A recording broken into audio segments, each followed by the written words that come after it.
Avant même d'aborder les maquettes, on va devoir déjà distinguer la maquette et la page. Donc, souvent, les débutants s'y perdent. Ils ne savent pas s'ils sont sur une maquette ou bien s'ils sont sur la page. Parce que d'autant plus que pour le moment, ils sont assez proches.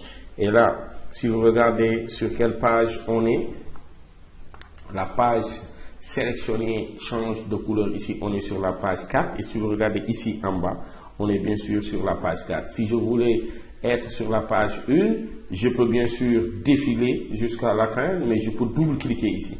Et à partir de ce moment, la page 1 est là. C'est la page qui sera affichée. Maintenant, la maquette, elle se trouve où? La maquette, elle se trouve ici, un tout petit peu en haut. Donc ici, pour ouvrir la maquette, on double-clique sur la maquette. Et normalement, ici en bas, on regarde.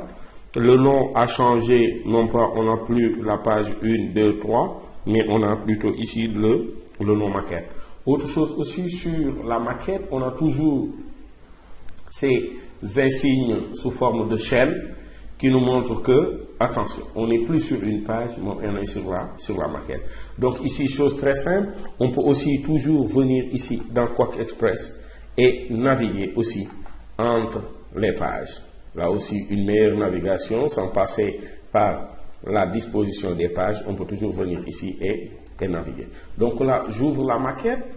Je l'expliquais tantôt, pour gagner de l'espace, je vais réduire les panneaux. Je vais même faire affichage taille réelle pour pouvoir réellement optimiser.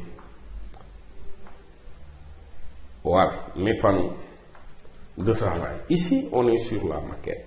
Et comme dans la construction, normalement, si on a la maquette de la maison va reproduire presque la maquette à l'identique. Ici, dans Quack Express, cela supposerait que tout ce que la personne mettra sur la maquette va se répercuter sur les pages qui ont été créées à partir de la maquette.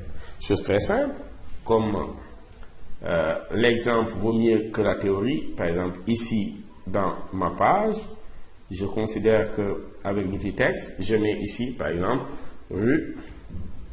rubrique. Voilà, rubrique est là. Je vais agrandir sa taille. Pourquoi pas ne pas le mettre à 36, le mettre en gras et le mettre en Arial. Là. Pourquoi pas ne pas se limiter à notre... On va chercher du all, MNO. Vous pouvez même le taper directement. Old, voilà, old sans black. Donc le old sans black n'a plus besoin d'avoir du gras. Old sans black. On le prend, on le met peut-être, voilà, à une taille égale à 36. On le centre un petit peu. Et là, toute la partie droite de ma maquette, là aussi avec l'outil texte, je mets le texte suivant.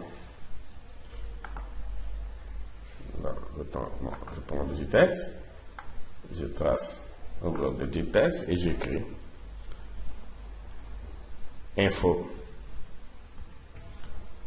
time, pourquoi pas T majuscule, espace, 2 points, l'information à chaud. Là, je vais toujours sélectionner, non plus de l'Arial, mais du old sans black sans, et le reste qui est là. Pourquoi pas ne pas le mettre avec toujours notre police time less. C'est pas tout sélectionné quand même. Time less. Attention, trompé, CTRL Z. Voilà. Du time less.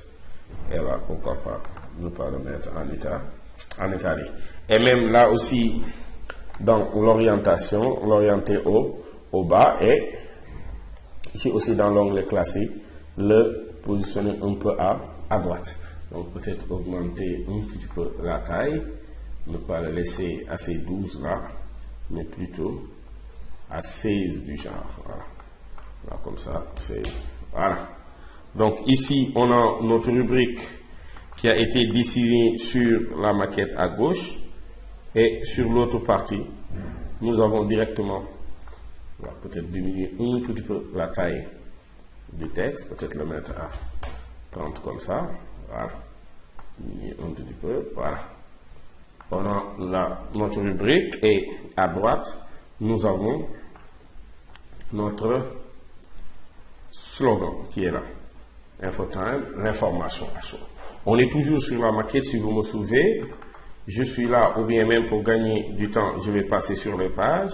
Sur la page 1, je vais là aussi dézoomer. On a la page 1. Si vous regardez bien, la page 1, si vous regardez bien, elle se situe plus à droite. Donc, raison pour laquelle il hérite directement des infos qui se trouvent sur la partie droite. Mais si vous regardez, toutes mes autres pages ont été habillées des éléments qui se trouvent sur la maquette. Ceci nous donne comme idée, attention, sur le magazine, tout ce qui doit se répéter sur les mêmes pages et qui devra être à peu près identique, mieux vaut le faire directement dans la maquette. Donc ici, je vais retourner toujours sur ma maquette. Là, je vais le réduire un tout petit peu parce que je vois que le cadre qui est là déborde un tout petit peu. Voilà.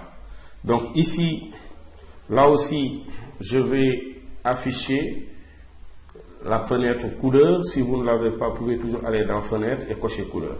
Pour le moment, je ne choisis pas de couleur, mais je peux toujours ajouter, parce que là, il y a toujours les couleurs par défaut qui sont là. J'ajoute une nouvelle couleur, je l'appelle bien sûr rouge. Ceux qui me connaissent savent pourquoi.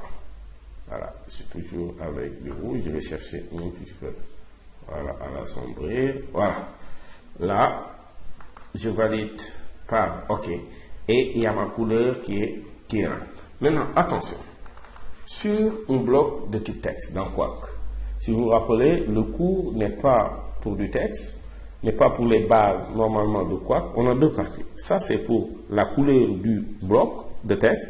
Et ça, c'est la couleur de son contenu, le texte en tant que tel. Donc ici, je vais venir, je reprends ma couleur. On a la couleur ici en noir et l'écriture, ne serait-ce que pour changer sa couleur, c'est à droite ici. On le met en blanc. Donc là aussi, qu'est-ce que ça aura comme répercussion? Si on navigue dans nos pages, on voit maintenant que toutes nos pages sont habillées directement avec ce rouge.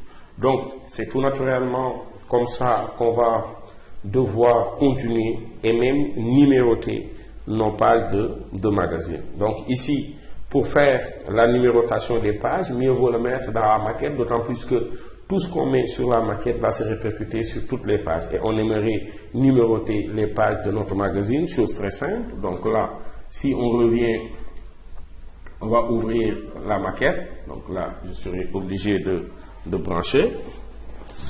J'ai ma batterie faible. Hop.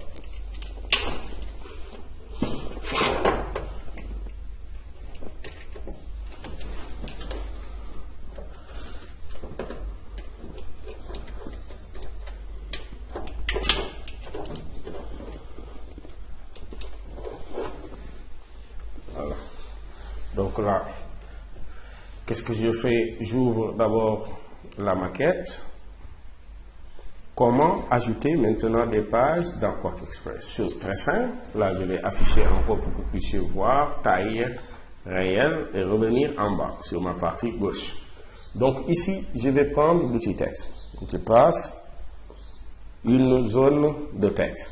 Pour insérer le numéro de la page en cours, qu'est-ce que je fais? Je vais aller dans utilitaire, insérer caractère spécial, numéro, page, bloc en cours. Donc là, je le sélectionne. Normalement, dans la maquette, ce sera codé bien sûr avec inférieur dièse, supérieur. Donc ici, je peux décider d'agrandir toujours la taille en passant par la spécification et même changer ici en le mettant en hold, comment on l'appelle encore, notre police par défaut, hold, ouais, Olusan Black, là, à une taille peut-être plus importante, peut-être 18, et même le centre. Là aussi, je l'ai centré en horizontal.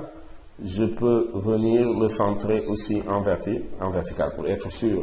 Maintenant, ici, je refais la même chose. Je peux toujours, dans les couleurs que j'ai créées pour ne pas parler de charte graphique, ici, essayer de le traduire en blanc comme ça. Maintenant, la même opération sur nos pages, on devra avoir un numéro à gauche et un numéro à droite. Le temps de dézoomer pour voir plus, de cliquer, d'appuyer sur Alt et d'avoir l'autre numéro à droite. Donc là, sur la page de la maquette, les numéros se présentent ici, mais tout à l'heure, quand on va devoir naviguer à l'intérieur de nos pages, ici, on voit bel et bien que toutes nos pages sont numérotées directement. Et c'est parce que ces pages ont été créées à partir de la maquette A que une fois qu'on a mis le numéro à partir de la maquette A, ça se répercute sur toutes les autres pages. Donc ici, chose quand même assez simple et assez intéressante, d'où la nécessité de maîtriser les maquettes.